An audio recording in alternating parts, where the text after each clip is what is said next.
Hello, hello, hello, everyone. Welcome to another episode of Storytale Staging inside the Home Staging TV YouTube channel. I'm your host, Tori Toth, and today we're going to be talking about ways that we can build better relationships between the home stager and the real estate agent. And of course, I've got a very special guest with me. She is the founder and creative director of Studio M Designs, the award-winning home staging and interior design firm in Austin, Texas. She's also a certified professional home stager and a director on the National Board of the Real Estate Staging Association. With me, she has a bachelor's degree in architecture and over 15 years experience in the residential architecture and design industry. And she also has exceptional client service and is one of her core values in her company and what she thrives on. And so she, of course, is the perfect person to introduce this topic to. Welcome, Minol, Shamreen. How are you doing? Thank you, Tori. I'm good, thank you. It's very nice to be here with you. I'm excited that you're here. We're getting ready. We're getting geared up for what? Memorial Day weekend's here, and getting all your clients all settled before the weekend, right? Yeah. Just end of the week checklist and a little planning for the week next coming up. Yeah. So talk about your business out of Austin, Texas. What services do you provide, and what's the market like there right now? Well, Austin is a hot seller's market right now. Everything is just flying off the shelf. But lucky for me, and with my business, I have clients, realtors for whom marketing, staging is a very important part of their marketing and listing services. So what happens is they know the value that staging brings in, and no matter how hot the market is, even if they know it's going to sell within the first weekend, we still stage the property. So it's great to kind of partner with those realtors. Yeah.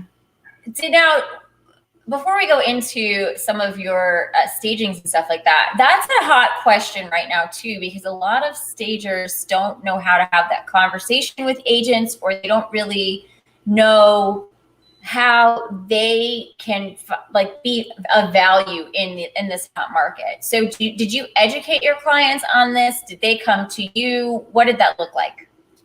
Yeah, so I have to be honest, a lot of these clients, realtor clients and investor clients, they're more like, I've been working with them for a couple of years now, and they know our customer service. We make sure to let them know that we are on their team to bring, help them bring in top dollar and a fast sale. So they know our work, they know our, we work seamlessly, and it's just our working relationship that we have nurtured over the years with them.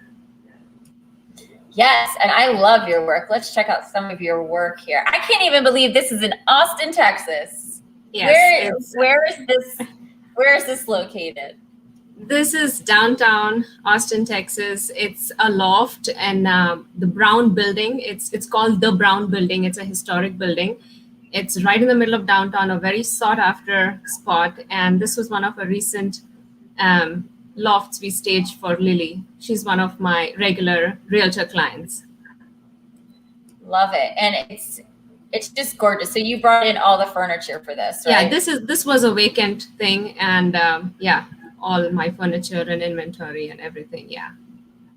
And what style would you team this in furniture?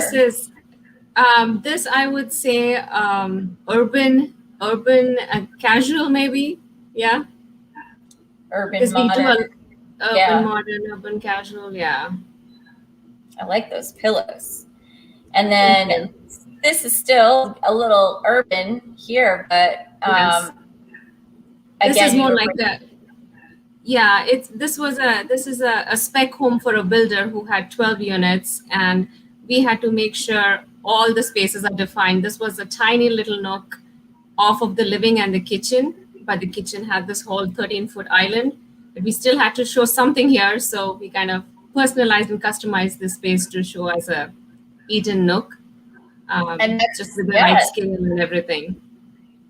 again, that's the key with staging. We need to make sure that we're highlighting even those little corners. Yeah. If they're left vacant, people aren't going to know what to really do with that. And then they're going to be like, well, where can we have our eating kitchen or our little dinette set? Right. So this was perfect. Yeah. Now this is completely different. Yes, it is. Space. Yeah, so this was another luxury listing. Most of the furniture you see is owners, the seller's furniture, and the walls actually were green or a sage green, and then we got it painted and we put their furniture back in, and I just got a few accents to kind of accentuate the style as well. So pretty much this was like a classic traditional transitional style, and we brought in accents to kind of complement that style. I love it. It's so rich and luxurious looking, for sure. Yeah. And then we go back to something completely different again. I love it. Yeah, this is a contemporary spec home for another builder again, and we just in this, it was tighter spaces, so we tried to use these acrylic or glass coffee tables, side tables to kind of make the space feel visually open and just feel bigger and keep everything light. Yeah. I love this table. I wanted to get this in my own house at one point, but when I had the dogs, I just felt like they would be licking it or it would be like too hard to keep clean. Yes, too many fingerprints on it and paw prints. Yeah, maybe. Even as you're moving it for staging, but it works. It works very well. It works. Yeah. And then we head into the office. These are important spaces to be staging right now. Tell us a little bit about this space.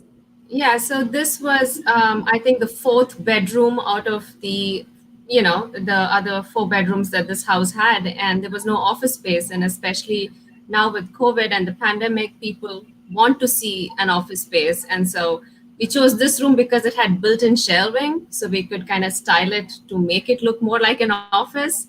So we just use that. Try and use the elements that you have within the property to kind of define spaces like we spoke earlier and show what it could be, help potential buyers visualize a space to their needs, at least for now. Yeah.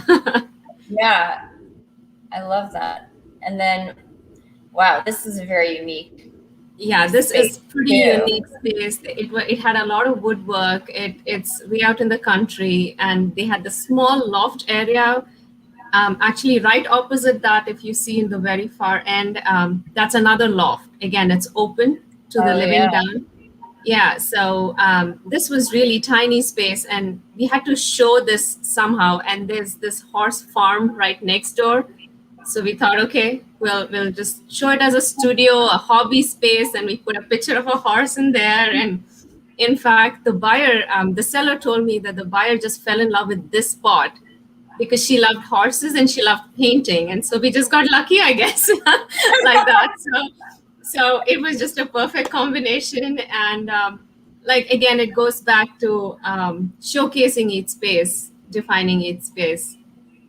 Well, and it's knowing kind of who the potential buyer is. I love this space too. Great. I mean, it's so simple to set this up, and it's so impactful and just shows the lifestyle you could lead. That's our job, right? The lifestyle you could lead if you lived here. Yeah, sure. Yep. Mm-hmm. And then, of course, we've got the 8-seat table. This looks a little bit more traditional. It is. Again, it had burnt orange or red walls, and they just told me, give me one color and we'll paint it. So I gave them a white, and they painted the whole entire house, which worked, and which is awesome because the other side of it is water. So it really enhances or just pulls your eye into the green and the water behind. So the white really worked. And we kept furnishings very simple, yet a little bit of traditional there with the nail head chairs and the woods that we used. Yeah. Well, I think a lot of people would be like, oh, let's take this chandelier out, but I like this chandelier here. It actually looks like It works. antique-y. It works. It works. And this was a perfect combination of the client's stuff and our stuff. So the dining set is ours, but the mirror you see in the far end, the large mirror that's leaning against the wall, that's the client. Mhm. And I said that works perfectly because it's got the gilded frame and it works with the chandelier. So we just left it there. So I try to work with what they have, include elements that would enhance the architecture as well. So this worked perfectly. We didn't have to remove or change all these light fixtures. Yeah. Yeah, exactly, which could cost more money, and Yeah, more money. Yeah. we try and save the clients a lot of money. I love this color on this wall. Yeah, that's I think it's from Sherwin-Williams. I forget what the color is. I keep using it all the time. But again, this was almost like a ranch style or a bungalow style home, and we created that feature wall. It was a plain wall, so we designed that wall, the trim design, and then we just painted it one color. That is the first room that you see when you enter. So we just wanted some splash there, but And it's kept the rest of it amazing. pretty neutral. It's amazing what just some trim, which, Yeah. I mean, how much did that even cost? It doesn't even cost a lot. Trim and No, then no, adding the yeah. paint. Yeah, it was all one color, so it was good. It's called Stillwater from Sherwin-Williams. Ah, It's yeah, gorgeous. Yeah. Hmm. I love it. I Yeah. love it. I think we have one more here of just some of your designs. And I love how different everything looks. Which Yeah, I you'll think see the same coffee table there, but yeah, we have multiples of some things that really work. That helps, especially a condo like this. Again, we worked with the space. It had already gray walls, and so we got in very neutral stuff, but a lot of black and white because I think that adds so much drama to a condo. Mhm. um, and yeah, this the windows and the patio around this space, it's covered with trees, so there's not a lot of light coming in, so we wanted it as bright as possible. So that's why we used this black and white combo, which really made it bright, and I think the clients liked it as well. So yeah. I love the artwork too. Like it looks like it's so simple, but then it just like makes the room so much more dramatic. Yeah, yeah. It's again towards it. It's closer to downtown. We are targeting certain demographic or certain buyer pool, and showing the lifestyle. So yeah, that helps. Artwork is huge.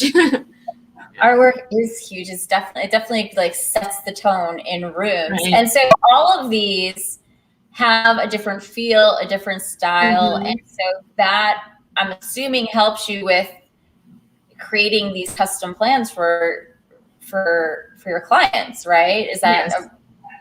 Is that a reason why they keep coming back to you or keep using you? Yeah, I think that's one of the key reasons because they know any property they get, any style, I could go help them stage it. Could be a traditional one. We have inventory for traditional, transitional, modern, contemporary. Sometimes we mix and match depending on the property and the location it's on, but they know that I could deal with any property style, and my background with architecture and design helps me to narrow down the staging because it's also important to educate a client. We had a realtor who called us and said, "Hey, I have this property. I want modern furnishings in this MCM."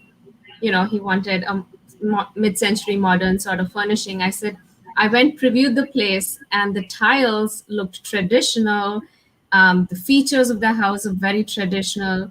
I said we can bring in a few modern pieces, MCM pieces, but we can't do the whole MCM retro, the colors that he wanted because of the Mm. finishes there. And at the end, he loved it. And I think my background helps with that as well to kind of educate with the style of the house and customize each staging the plan to suit the property to enhance it. Yeah, I mean, they have to, if they're going to give you power, like they have to let you have that Yeah. control to kind of make those decisions. And Yes. exactly what you said, yes, it's design style. Like you could put any design with it, but is it going to fit with the architectural style of the property? And Right. then also what the buyer's actually looking for in that market or in that area. Exactly. Like Right. the purpose of everything. Yeah. So I love that you're able to kind of explain that to your clients more. So when it comes to customer service, what is it that why did you think that your business is more unique than others, or what makes you kind of stand out? Is there a certain process that you have, or like what do you think are the must do things if you're going to be really focusing in on customer service in your business? Yeah, like I said earlier, I want to make sure the realtor or the client that I work with know that I'm on their team, especially for staging, to bring in top dollar, to make it sell faster, literally market their product really. Um, to have that, you have to make them feel that they have one less thing to worry about. You're going to make that property, the best it can be. So, which means also that you make the process seamless or as effortless for them as possible. So you try to get all the information prior to the thing. Like we have a few key things that we make sure once we know the project is ours, we make sure we know what form of communication they prefer, because sometimes we want immediate answers. Who is the best person to reach out to? If it's a realtor group that you're working with, is it the admin person? Is it the realtor himself? So your contact person and the way they want to be contacted for immediate response. That's key. That's one thing, so that we are not, waiting on responses to do anything, scheduling or reschedule something for that matter. So that's one of the key things. Another thing is to keep sending them reminders, which they appreciate a lot. And I get that from them, like, thank goodness you reminded me of this. I completely forgot about it. That sort of a thing. So yeah, one of the things is when we remind them via email. So we have a staging date that we set, say May 21st. And then typically this is houses in Austin are selling on the weekend, the first weekend it's on the market. So we automatically put a D stage for the end of the term, which is ours is a minimum of 30 days. So when I put May 21st staging, I put a tentative destaging date on my calendar for June 21st. So that's a reminder for us. Yeah, for 30 days out, that's our minimum. So then, and after that, 1 week prior, I set a reminder to email the client to remind them that the destage is happening a week later. And the day before we actually stage or destage, we confirm access, anything like gate codes, key access, lock boxes, whatever that needs, So, these kind of reminders that you set, it just makes the process so seamless, and they love it. Sometimes it's through a text, sometimes it's through emails, sometimes it's a phone call. I know which realtor prefers what now. I've been working with them for so long. It just helps make it feel less stressful for them, less work for them. They know you'll handle everything after you work with them for a couple of times. You know that. Yeah. How do you keep track of all of that? Do you just have it in like a Google Calendar? Do you have a CRM? Yeah, so Google Calendar is my favorite. Journal it? No. So Google Calendar is my favorite. It's 3 entries to one project when I stage. The staging date is 1 entry, then destaging date and 2 reminders. They go, at one time I input that. So that process has helped me so much, because if you don't have in-house movers, like I don't have in-house movers, I use a third-party moving company. So I have to make sure that I have confirmed with them as well. So that's another reminder on there for me to remind them that, hey, we are scheduled for this date and that date. And, processes that really make this simple is every week I talk to my movers and I say, okay, these are up for the next 2 weeks. These are my dates and these are the times. These reminders help things go seamless, the process easier. Yeah, well, you don't want your client waiting on that end or waiting for communication. I've talked to several agents who have tried to team up with stagers or have tried to use them, but there's just the lack of communication frustrates them so much that either they won't use a stager or they end up getting into the staging business themselves so they can help their client get their properties prepared for sale. Yeah, I mean, I've heard from the realtors and their testimonials and just chatting with them that that's something they appreciate, that they know when something is happening. If they don't reach out to me, I am the one reaching out to them to kind of confirm things and remind things, because that's one less thing for them to think about. So, yeah.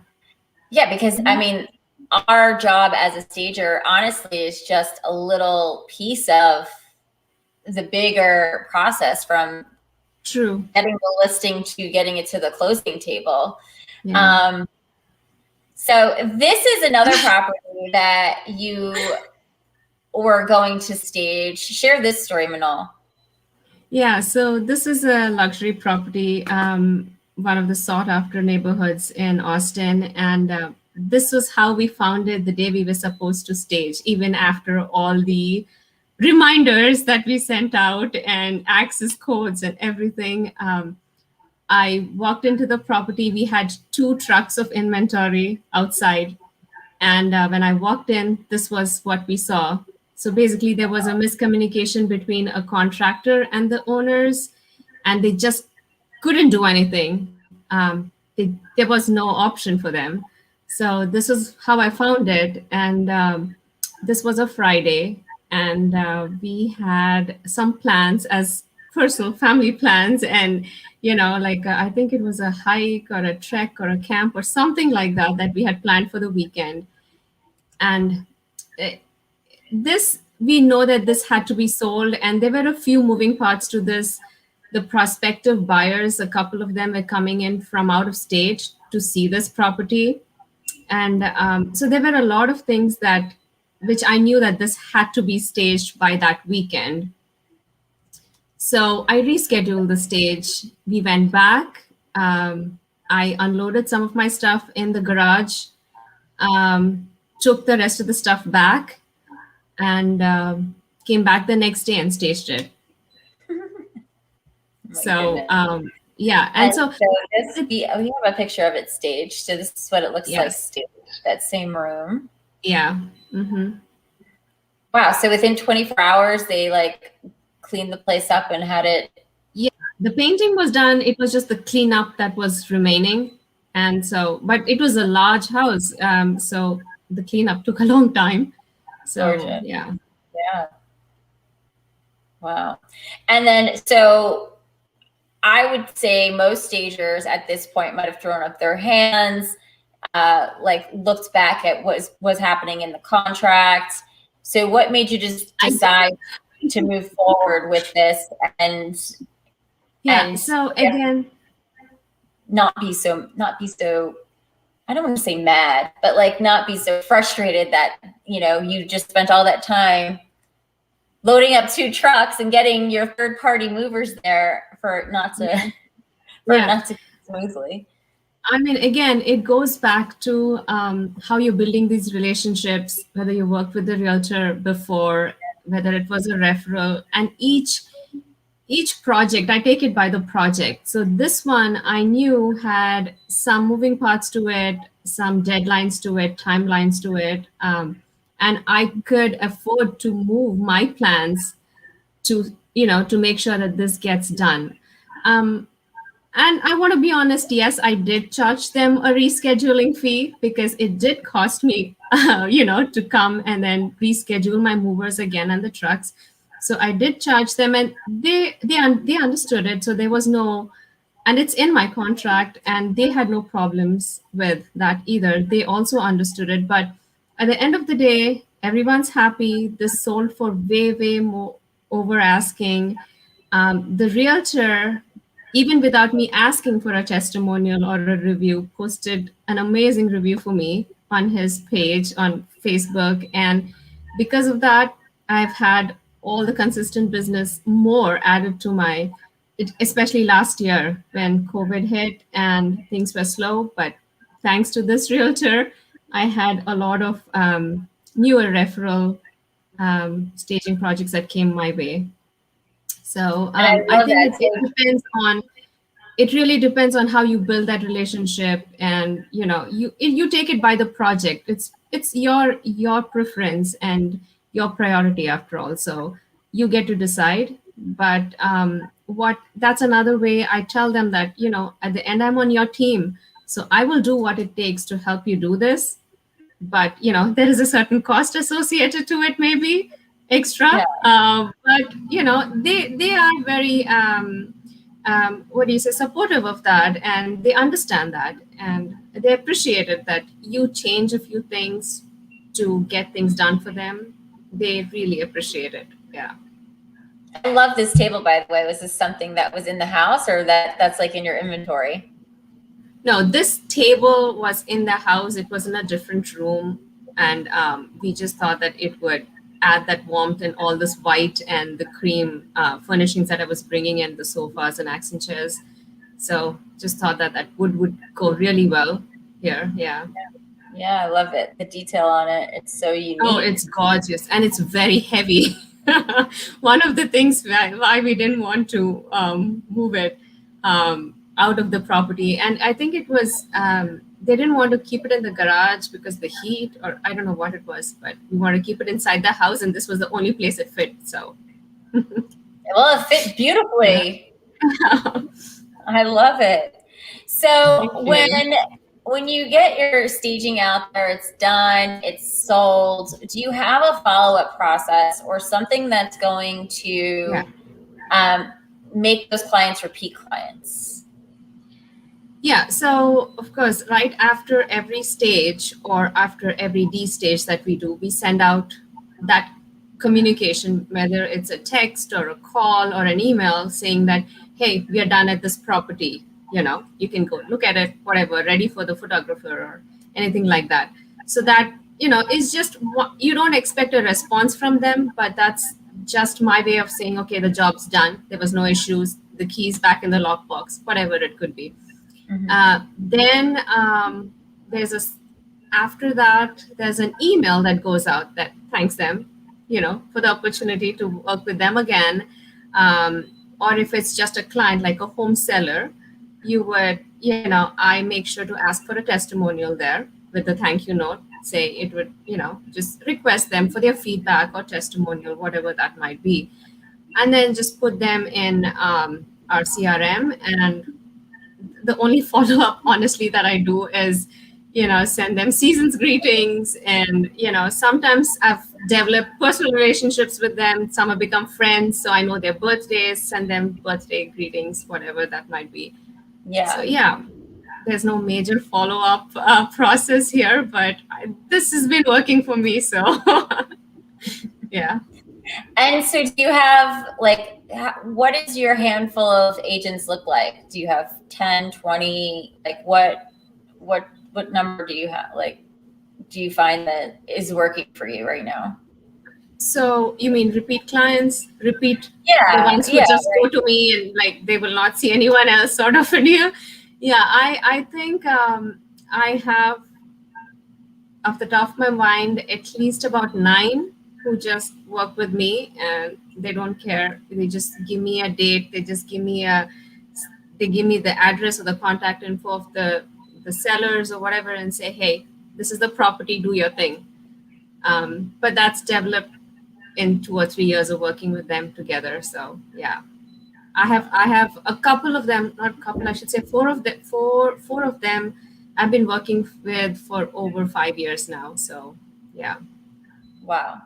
And so it all starts with having amazing customer service and Yeah. and really just kind of going above and beyond, trying to make things custom is what I'm hearing Yes. you say, as well as, being open to breaking your own rules on occasion if you find that it's going to be Yeah. valuable down the True. Yeah. line. Yeah. Very important. Yeah.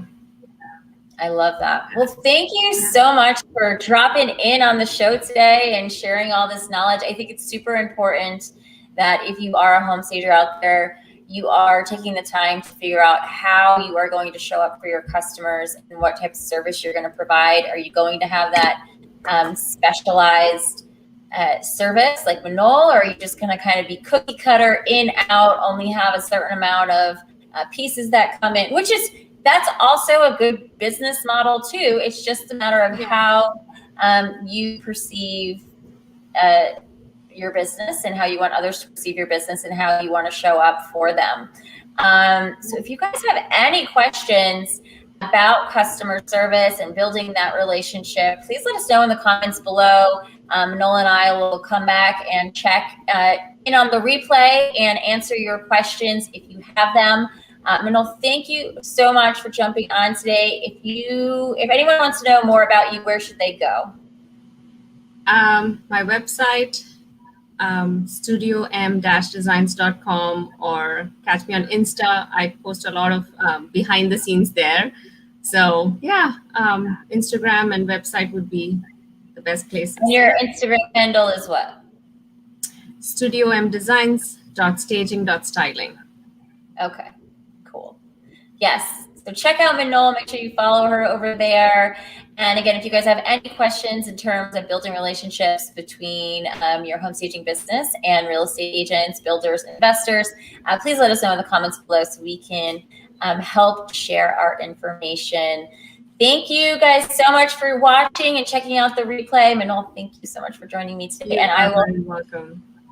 I'll catch you guys next time. Bye. Bye.